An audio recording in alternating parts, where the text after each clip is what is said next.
Welcome to Meet the Candidate. And my guest today in the studio is Cregan Newhouse, who is running for Washington State Governor. Welcome, Cregan. Thank you, Sue. Greatly appreciated. I'm glad that you could join us here, and you were on a trip over to Eastern Washington for family. I was here anyways, yes. Yeah, so this is, and we kind of start with family. Where did you grow up and go to school? The childhood experiences that shape who we are. Sure. I'm actually an Eastern Washingtonian. So my grandparents immigrated from Holland a little before World War I. They're both from Holland, but they came over separately, the Boss family and the Newhouse family, and they went to the same church and married here in Washington. They settled in between Sunnyside and Mapton, started a small dairy farm. My dad was born in that house, in the actual house, the youngest of 10 children. So I was raised on his modest farm, 40 acres, 20 acres hops, 20 acres of grapes. And through age 18, worked harvests in springtime, and graduated from Sunnyside High School in 1986. I had been lucky enough to win a few state awards and some national things, and got accepted to the University of Southern California Film School. My parents did not bribe their way in. I worked all 4 years and got some scholarships and student loans. Oh, what interested you in film school? I did a lot of writing in high school, and that's kind of what got me into the program. And I wrote a few things for a local paper and a few other things as well. And so that's how I got started. And after college, I took the first management level job I could get, which was for KUCB in Dutch Harbor, Alaska, public television and radio station. Studio very similar to this, actually. And I was there for most of my 20s. And that's where I first got kind of involved with politics. We would do a mayor's weekly report, and it's the nation's largest fishing port, so we had to do a lot of issues of the day that kind of pertain to Alaska and maritime industries. And I was able to meet with legislator and the governor and his wife and promote continued funding for public broadcasting, especially in areas where there's probably the only access to the outside world, at least back then, that people had. Actually, I've heard that's true of public broadcasting in Alaska still. It is. Because it's a very absolutely. small market. It is. And so it's incredibly important. It's a good way to get out information to the locals that they otherwise would not have. And I was there during the fall of communism, and our sister city was Petropavlovsk, so I was able to fly and do some video. We were among the first Westerners allowed into Eastern Russia. And so we went with the delegation from Alaska, and so that was a fun, exciting experience. And I met in Alaska a wonderful, independent, vibrant woman. She did not think the same of me initially, but eventually my quiet sense of humor and great pinnacle playing won her over. And so we moved back to Washington to start our family, and we've been in Snohomish County now in the same house for 22 years. My oldest son graduated from the University of Washington with a degree in computer science and electrical engineering last year. And my youngest son graduated a year ago from Mount Lake Terrace High School's co-valedictorian, and he just finished his freshman year, just finished his last finals on Friday at University of Washington, also in the engineering program. And he's going to have a virtual internship this summer because the way things are with a aerospace company, and so he's pretty excited about that. Yeah, it's been a challenge for the design professions, the architecture and engineering companies, to figure out how to take in interns when they're still working virtually. Yes. Well, I'm glad he got an internship. I was going to ask if there was some interesting travel experiences that had an impact on your life, but apparently there definitely was. Oh yes. And while my wife and I were dating, we had a chance to travel to Australia and Mexico, and since raising our kids, we've done a lot of road trips. So we've hit 20 different national parks, and that's always been in our blood, but we've kept it in the States. So what are some things that you bring from those travel experiences that have helped shape how you see the world? An understanding of diverse culture and geography and economies, I think helps in the perspective of how you can improve your own situations back here at home. And I'm kind of a child of Eastern Washington and a parent in Western Washington, so I feel like I have one foot on either side of the mountains, and I certainly enjoy coming back here. And my older sister and my younger sister still live here. Okay. Well, I'm sure when I ask people what their earliest work experiences are, people who grew up on farms, it was always on the farm. And Oh yeah, immediately. So and the things that you learned from that are, some of those things are what?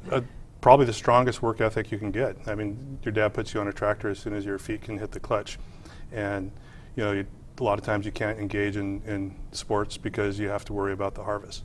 But I look back and I love that time, a lot of nostalgia to the area, and my friends and family that stayed behind, I have the most respect for because it's an incredibly difficult profession. And the agricultural industry here in Eastern Washington is just, you know, it tops so many things that it's best on, not just in the nation, but in the world. And so, but yeah, that work ethic carries forever. In many other jobs now, I don't have a problem working 12, 14, 18, 20 hours a day because of that. And I think that kind of energy is important sometimes in politics.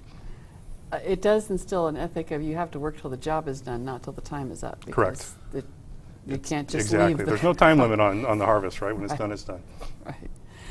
So would you describe for people what you see as the responsibilities of the office of governor? Sure. Our chief executive needs to have a thorough understanding not just of the legislator and the committees and the state agencies. They have to have a thorough understanding and the ability to look at code, not just the RCW and the WAC, but also our Constitution, and to be able to take an hour or two and take some notes if there's an issue pertaining to that code or the Constitution, and walk in the next morning into a room full of lawyers and subject matter experts and budget analysts, and not just be able to understand what they're saying, but to lead the conversation and to guide it, and to effectively conclude and move on to the next issue. So they've got to have a deep understanding and not just repeat whatever the speechwriter lays on the podium. Further than that, the governor also needs to, it's very important that the cabinet directors that they appoint are the best people for the job, and that it's not a coincidence that they also happen to be somebody that raises millions of dollars for you or for your party. Mm-hmm. And I know that's the way things are, but it certainly wouldn't be for me. I can guarantee that the director of each position would be the best at the job, and if at the end of the day a third were Republicans, a third were Democrats, and a third were independent, I don't care. As long as they're the best at the job, they can challenge me in policy as long as at the end of the day we work together and get things done. Finally, I think the most important thing for the governor's job is a budget, and not just presenting, per the Constitution, a balanced budget, December of even number of years, but to thoroughly work with your state agencies and give them the confidence and the trust to identify efficiencies within themselves, and not to punish them if they say, hey, I can save $1 million this year, but I'm going to need it again next year. We all know the stories of government budgets that spend a whole bunch of money at the end of the year because they don't want to lose it. Right. And so that we got to stop that. Yeah, the use it or lose it thing pervades a lot of levels of government. Absolutely. Whole different conversation. We're trying to have a more personal conversation. Yes, sorry. So what made you decide to run for governor? Life is going well. The Sure. kids are launched, and it's always been in the back of my mind. And I've decided I was going to work maybe 10 years in public service. It's been 11 years now before moving on to politics. And what really drove the decision was probably last year when the incumbent decided to run for a third term. I do not believe in unlimited terms. And I wanted something beyond the conventional wisdom where a Democrat and a Republican face off and the Democrat eventually wins over and over and over again, which has happened since 1985, since I was in high school. And I thought then was the time, and went with incredible long shot of intentionally keeping my budget under $5,000, which is the lowest possible you can have in the state of Washington. And I just think it would be fascinating to go against a 7-figure campaign with a $5,000 budget in the general election. So that was kind of my goal. It's a long shot. Here to prove to people that I could be the most capable. I've talked with lots of candidates, and we have a lot of really good candidates at all levels of races. So I appreciate that you decided to step up. That's a big step. This is an opportunity now for your 60-second pitch. Why should people vote for Cregan Newhouse for governor for Washington State? Sure, because they tuned in, and maybe now they can see that, wow, maybe there is the most qualified candidate who is not right now taking part of divisive rhetoric, and who wants to promise that, at least from the executive branch, that kind of vitriol will not come forward. We'll just be working together as a team.